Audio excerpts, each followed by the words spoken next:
اعوذ باللہ من الشیطان الرجیم بسم اللہ الرحمن الرحیم اللہم صلی علی محمد وعلی آل محمد وبارک وسلم اما بعد۔ محترم بزرگوں، دوستو، آئیے کلمہ اور ایمان سے متعلق اللہ تعالیٰ نے قرآن میں جو آیات نازل فرمائی ہیں ان میں سے چند آیات کے ترجمے کا مطالعہ کرتے ہیں انشاءاللہ۔ ایمان لغت میں کسی کی بات کو کسی کے اعتماد پر یقینی طور سے مان لینے کا نام ہے، اور دین کی خاص اصطلاح میں خبر رسول کو بغیر مشاہدہ کے محض رسول کے اعتماد پر یقینی طور سے مان لینے کا نام ایمان ہے۔ آیات قرآنیہ۔ اللہ تعالیٰ کا ارشاد ہے اپنے رسول سے، سورہ انبیاء میں 251 نمبر آیت ہے، جس کا ترجمہ ہے: اور ہم نے آپ سے پہلے کوئی ایسا پیغمبر نہیں بھیجا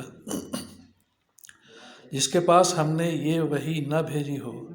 کہ میرے سوا کوئی معبود نہیں، اس لیے میری ہی عبادت کرو۔ آگے سورہ انفال کی آیت ہے جس کا ترجمہ ہے، نمبر 2 آیت ہے۔ اللہ تعالیٰ کا ارشاد ہے: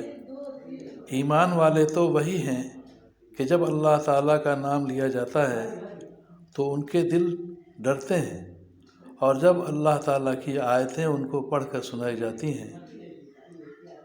تو وہ آیتیں ان کے ایمان کو قوی تر کر دیتی ہیں اور وہ اپنے رب ہی پر توکل کرتے ہیں۔ آگے سورہ نساء کی 175ویں آیت میں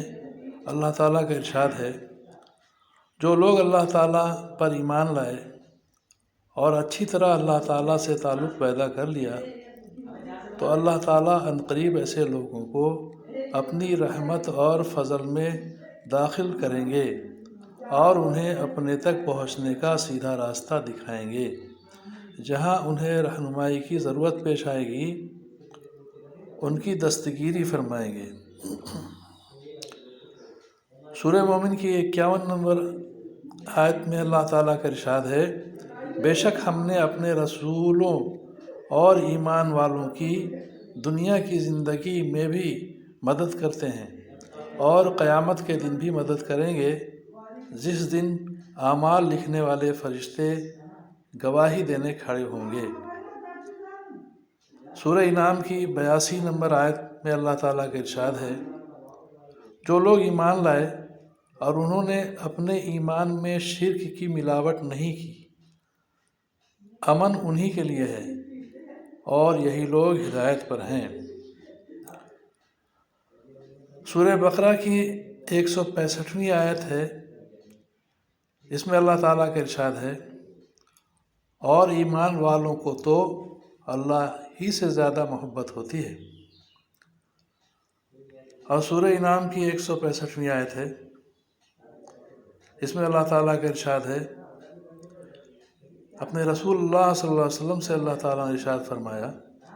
آپ فرما دیجئے کہ بے شک میری نماز اور میری ہر عبادت، میرا جینا اور مرنا سب کچھ اللہ تعالیٰ ہی کے لیے ہے جو سارے جہاں کے پالنے والے ہیں۔